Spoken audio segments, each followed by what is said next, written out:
Hello everyone, welcome to Textbook Super Coaching for Bank Exams. दोस्तों today we will talk about the language proficiency test.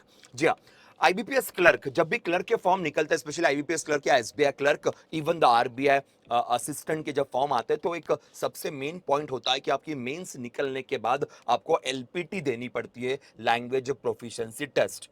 इसका बहुत बार डर भी होता है, बहुत सारी अफवाहें भी इसके अराउंड घूमती है, तो इसी को क्लियर करने के लिए ये स्पेशल सेशन आपके लिए रखा गया है कि एग्जैक्टली एलपीटी क्या होती है और इसमें क्या क्या चीजें करनी पड़ेगी। अगेन, लैंग्वेज प्रोफिशिएंसी टेस्ट का आपको टेंशन अभी से लेने की जरूरत नहीं है, बिकॉज ये प्रोसेस मेंस के बाद होने वाली है। तो पहले प्री, बाद में मेंस, और मेंस होने के बाद फिर आपको एलपीटी देनी पड़ेगी। एलपीटी का सीन क्या होता है कि भले आईबीपीएस क्लर्क में 4500 से ज्यादा वैकेंसीज है और वैकेंसी बढ़ने भी वाली है, पर ये वैकेंसीज सभी के लिए नहीं रहेगी, क्योंकि आपकी वैकेंसी आपके स्टेट के हिसाब से होती है। तो जिस स्टेट से आप बिलोंग करते हो या जिस स्टेट से आप एग्जाम देने वाले हो, उस स्टेट के हिसाब से आपको फॉर्म फिल करना पड़ेगा। आपकी प्री हो जाएगी, आपकी मेंस होगी, उसका पेपर आपका नेशनल लेवल का ही रहेगा। बट मेंस होने के बाद फिर एक बार आपको वापस बुलाया जाएगा और एक टेस्ट के लिए, वो रहेगा लैंग्वेज प्रोफिशिएंसी टेस्ट। तो जिस स्टेट से आपने एग्जाम दी है, उस स्टेट का ऑफिशियल लैंग्वेज के एंगल में ये टेस्ट आपकी कंडक्ट की जाती है।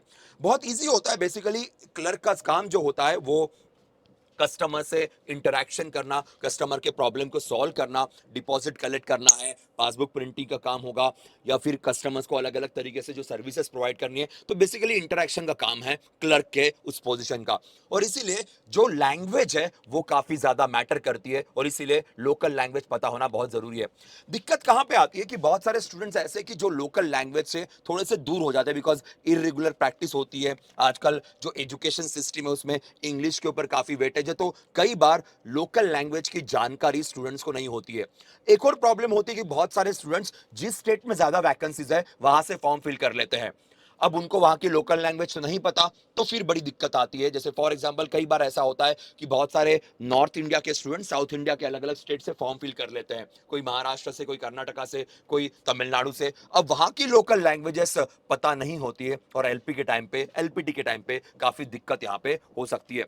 वैसे टेस्ट बहुत ईजी है, इसे क्लियर करना सही में कोई बड़ा टास्क नहीं है, कोई डिफिकल्ट टास्क नहीं है। अगर आप दूसरे स्टेट से भी बिलोंग करते हो तो भी कई बार स्टूडेंट्स बाकी स्टेट की भी एलपीटी क्लियर कर पाते हैं, बस थोड़ी बहुत मेहनत करनी पड़ेगी। अब मेहनत क्या करनी है, एग्जैक्टली करना क्या है इस चीज के लिए, वहां पे हम लोग बात करेंगे। सो ये जो पूरा का पूरा डिस्कशन है, डिस्कशन इसी के एंगल में यहाँ पे क्या करना चाहिए। देखिए, जब आपकी एलपीटी कंडक्ट होगी मेंस एग्जाम के बाद, सपोज फॉर एग्जांपल आप पहले स्टेज में फेल हो गए, still you can get the 3 months extension. आपको 3 मंथ का एक्सटेंशन दिया जाएगा सेकंड अटेम्प्ट के लिए। जी हाँ, पर ये बैंक पे डिपेंड करता है, because LPT respect to bank के द्वारा कंडक्ट की जाएगी। सो वो उन पे डिपेंड करता है कि वो आपको कितना वक्त देते हैं। कुछ बैंक्स 1 महीने का वक्त देती है, कुछ बैंक्स 3 महीने का वक्त देती है, कुछ बैंक्स 2 मंथ्स का वक्त देती है। पर ऐसा नहीं कि अगर आपका एलपीडी सडनली फेल हो गया तो तुरंत आपको बाहर कर देंगे, नहीं, आपको सेकंड एक मौका मिलेगा। पर उस सेकंड मौके के अंदर भी अगर आप सही तरीके से नहीं कर पाए तो फिर आपको डिस्क्वालीफाई किया जाएगा, फिर आपका जो सिलेक्शन है वो कैंसिल हो सकता है। तो इसलिए फॉर्म फिल करते हुए सही तरीके से फॉर्म फिल कीजिए कि किस स्टेट से फॉर्म फिल करना है। केवल ज्यादा वैकेंसी इसलिए मैंने फॉर्म फिल कर दिया तो वो बाद में आपको हॉन्ट कर सकता है, बिकॉज यहां पे दिक्कत होगी। अब यहां पे एग्जाम कैसे कंडक्ट होती है, एक वर्बल फॉर्म में होती है, कॉम्प्रहेंशन रीडिंग में भी होती है, और शायद कुछ बार ऐसा भी होता है कि आपको लिखने के लिए भी बोल सकते हैं। सो ये डिपेंड करेगा, हमेशा लिखने के लिए बोलेंगे ऐसा नहीं है, but verbal, comprehension, reading, reading होगी। एक तो एक जगह पे बातचीत की जाएगी, दूसरी जगह पे आपका रीडिंग होगा, और एक और है कि आपको रीडिंग या आपको पैराग्राफ राइटिंग भी लोकल लैंग्वेज में करनी पड़ सकती है। ये भी एक रिक्वायरमेंट होती। उसके लिए करना क्या है देखिए, अगर आप किसी और स्टेट से और आपने किसी और स्टेट से फॉर्म फिल किया हुआ है तो दिक्कत आती है। अगर आप उसी स्टेट के तो आपको इतनी दिक्कत नहीं आएगी। मेंस खत्म होने के बाद भी अगर आपने थोड़ा लोकल न्यूज़पेपर भी पढ़ना शुरू कर दिया तो भी आपका प्रॉब्लम सॉल्व हो जाएगा। कुछ नहीं, लोकल न्यूज़पेपर है, बस उसको पढ़ते रहिए at least for 10-15 days, automatically you will get the grip.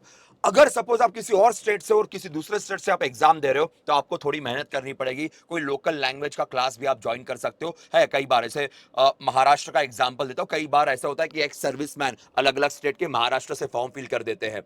और मेंस के बाद मेरे खुद के कुछ बहुत सारे स्टूडेंट्स हैं जो एक्स सर्विसमैन थे, they joined a 15 days English Marathi language class, 15 days class, जिसके अंदर बेसिक रीडिंग, बेसिक यहाँ पे डिस्कशंस और एक थोड़ा बहुत पैराग्राफ राइटिंग भी आ जाती है, बिकॉज हार्ड एंड फास्ट नहीं होता है, आप अपने हिसाब से पैराग्राफ राइटिंग भी कर सकते हो और आराम से they clear the Marathi language proficiency test, तो इजी बन जाता है, दिक्कत नहीं जाती है। सो इनकेस अगर आपके साथ ऐसा हुआ है तो आप ये प्रोसेस फॉलो कर सकते हो अगर आप उसी स्टेट से। सो एक बार मैं आपको बताना चाहूंगा कि थोड़ा सा 15 डेज के लिए एटलीस्ट लोकल न्यूज़पेपर पढ़ना शुरू कर दीजिए, आपके लिए काफी इजी बन जाएगा। इसके कोई स्पेसिफिक मार्क्स नहीं होते कि जैसे आरबीआई असिस्टेंट के अंदर उनका अपना सिलेक्शन का अलग तरीका होता है, वैसे हर बैंक का अपना अलग सिलेक्शन का तरीका है कि बेसिक अगर आपको आता है तो आपको ऑटोमेटिक सिलेक्ट कर लेंगे। यहाँ पे मार्क्स का सिनारियो ये डिफरेंट रहेगा, वैरी करेगा, तो वो आईबीपीएस के नोटिफिकेशन के अंदर नहीं लिखा रहेगा, it will vary bank to bank. जो आपका एलपीटी ले रहा है उसके हिसाब से आपका जो भी कॉम्प्रहेंशन है, जो भी आपका अंडरस्टैंडिंग है वो, पर बहुत हार्ड एंड फास्ट लैंग्वेज नहीं पूछते आपको, उस लैंग्वेज का ग्रामर नहीं पूछेंगे आपको, उस लैंग्वेज की बड़ी बड़ी डिफिकल्ट शब्दावली नहीं पूछी जाएगी, बहुत सिंपल तरीके से कि आप कम्युनिकेट कर पाते हो, आप कुछ चीजें पढ़ पाते हो, अगर किसी ने कुछ लिखा होगा मराठी में या किसी तेलुगु में या तमिल में, अगर आप उस स्टेट से एग्जाम दे रहे हो तो are you able to read it, आप उसे अंडरस्टैंड कर पा रहे हो। अगर आपको कुछ लिखना होगा सो आप बेसिक बेसिक तो लिख सकते हो, बस उतना चेक किया जाएगा, ग्रामेटिकल मिस्टेक्स या आपके वोकैबुलरी को कोई जज नहीं करेगा लैंग्वेज प्रोफिशिएंसी टेस्ट के अंदर, तो आपको इतना लोड लेने की जरूरत नहीं है, बहुत ईजी है।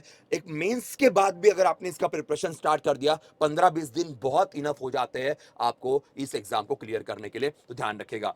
सो डिफिकल्ट टास्क नहीं, बट इसे लाइटली भी मत लीजिएगा, क्योंकि अगर आप पहले इसमें नहीं हुए, चलो आपको 2-3 महीने का वक्त दे देंगे, अगर उसमें भी नहीं हुआ तो फिर इतनी जो मेहनत आपने की है वो मेहनत आपके हाथ से चली जाएगी। सो इट्स बेटर कि आप लोकल न्यूज़पेपर्स को पढ़ना शुरू कर दीजिएगा, बट अभी मत पढ़िए, अभी प्री मेंस अच्छे से दे दीजिए, उसके बाद आपने प्रोसेस स्टार्ट कर दी तो भी आपके लिए इनफ रहेगा और एग्जाम आराम से क्लियर हो जाएगी, ठीक है। सो यही था एलपीटी को लेके, बिकॉज बहुत सारे डर होते हैं, बहुत सारी अफवाहें होती है, बस उसी को दूर करना था।